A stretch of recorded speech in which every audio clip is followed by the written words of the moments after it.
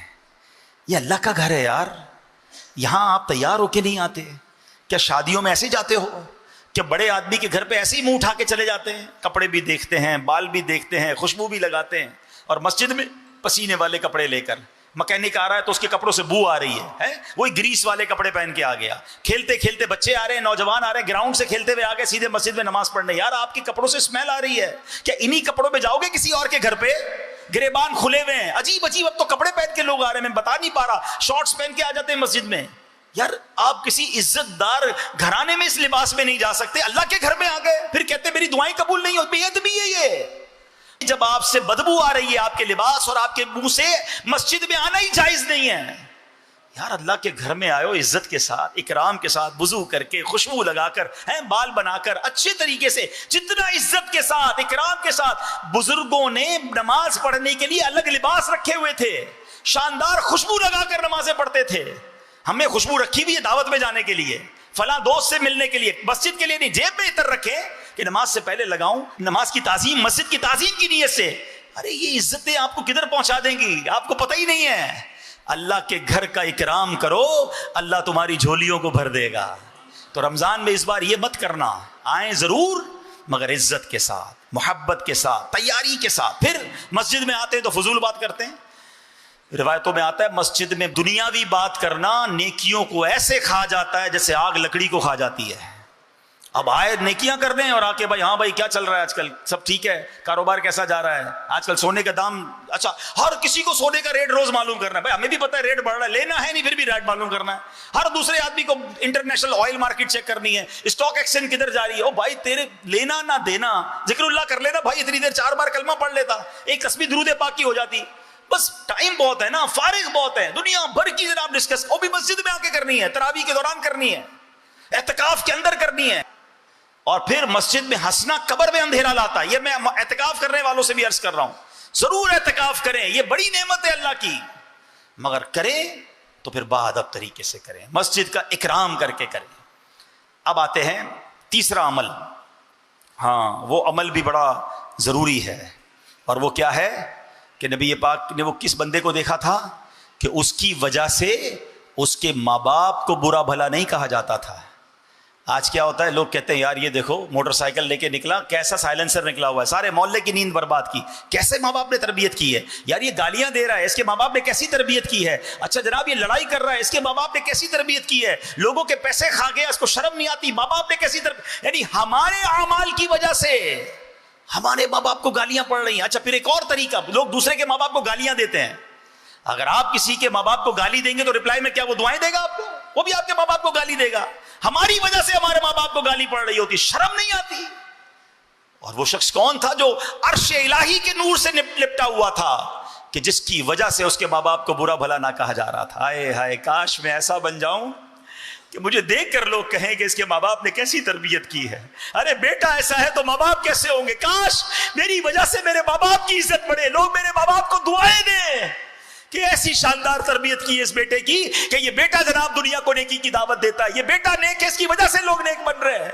ایسے بنو نا کہ وہ قبر میں ہیں ان کو دکھ نہ پہنچے, میری وجہ سے لوگ انہیں دعائیں دیں. مگر آج لوگ بوڑھے ماں باپ, بلکہ قبر میں چلے گئے ماں باپ, ان کو گالیاں دلوا رہے ہیں, ان کو برا بھلا کہلواتے ہوئے شرم نہیں آتی ہے. سنو, امام احمد بن حنبل نے ایک روایت لکھی, ایک مرتبہ حضرت موسیٰ علیہ السلام نے عرش کے قریب ایک شخص کو دیکھا, آپ کو اس کے مقام و مرتبے کی خوشی ہوئی, اس کے متعلق پوچھا تو بتایا گیا یہ کسی سے حسد نہیں کرتا تھا, چغلی نہیں کھاتا تھا, والدین کی نافرمانی نہیں کرتا تھا. آپ نے عرض کیا اے رب کریم والدین کا نافرمان کون ہوتا ہے؟ فرمایا یعنی جو ماں باپ کے لیے برا کہے جانے کا سبب بنے, یہاں تک کہ اس کی وجہ سے والدین کو برا کہا جائے, وہ والدین کا نافرمان ہے. آج زندگی میں یہ نیت کر لو یار کہ میری وجہ سے میرے ماں باپ کا دل نہیں دکھنا چاہیے, ان کو کوئی برا بھلا نہ کہے, میری وجہ سے میرے ماں باپ کی تعریف ہو, میں اپنے ماں باپ کے لیے خوشی کا باعث بنوں. ماں باپ کا نافرمان, اللہ اکبر. کئی بار وہ آپ نے حدیث سنی ہوگی کہ اللہ کے نبی نے آمین کہی تھی, جو اپنے ماں باپ کو بڑھاپے میں پائے, ان کی خدمت کر کے مغفرت حاصل نہ کر سکے, وہ ہلاک و برباد ہو جائے. اللہ کے نبی نے کیا فرمایا تھا؟ آمین. بتاؤ نا, ماں باپ کو انشاءاللہ ہم خوش رکھیں, والدین کو راضی رکھیں. اے میرے پیارے اسلامی بھائیوں, اعلیٰ حضرت امام اہل سنت کیا فرماتے ہیں؟ سنو, باپ کی نافرمانی جبار و قہار کی نافرمانی ہے, اور باپ کی ناراضی اللہ جبار و قہار کی ناراضی ہے. آدمی ماں باپ کو راضی کرے تو وہ اس کے لیے جنت ہے, ناراض کرے تو وہی اس کے لیے دوزخ ہے. جب تک باپ کو راضی نہ کرے گا اس کا کوئی فرض, کوئی نفل, کوئی نیک عمل اصلاً مقبول نہیں. عذاب آخرت کے علاوہ دنیا میں ہی جیتے جی سخت بلا یعنی شدید آفت نازل ہوگی, مرتے وقت معاذ اللہ کلمہ نصیب نہ ہونے کا خوف ہے. ہاں, یہ بڑی کمال کی بات اعلیٰ حضرت نے بتا دی. ماں کے ساتھ تو اب بھی لوگ کچھ برتاؤ اچھا کر لیتے ہیں, باپ کو تو خاطر میں نہیں لاتے, سمجھتے باپ تو کرتا ہی کچھ نہیں ہے. ارے باپ کی ڈیوٹی تمہیں سنبھالنا تھی, ماں کی ڈیوٹی پیار کرنا تھی, تمہیں لگا صرف ماں ہی پیار کرتی ہے. ارے والد کی وجہ سے تو ماں پیار کرتی ہے, والد نے پیسے لا کر دیے, والد نے ہمیں پال پوس کر بڑا کیا, اور آج اپنے باپ کو نہیں پوچھتے لوگ. سنا آپ نے کہ باپ راضی نہیں ہے تو کوئی نماز نفل روزہ کچھ قبول نہیں, راضی کرو اسے. آج نیت کر لو انشاءاللہ ہم بھی یہ 3 کام کریں گے انشاءاللہ. اللہ پاک ہم سب کو عمل کرنے کی توفیق عطا فرمائے.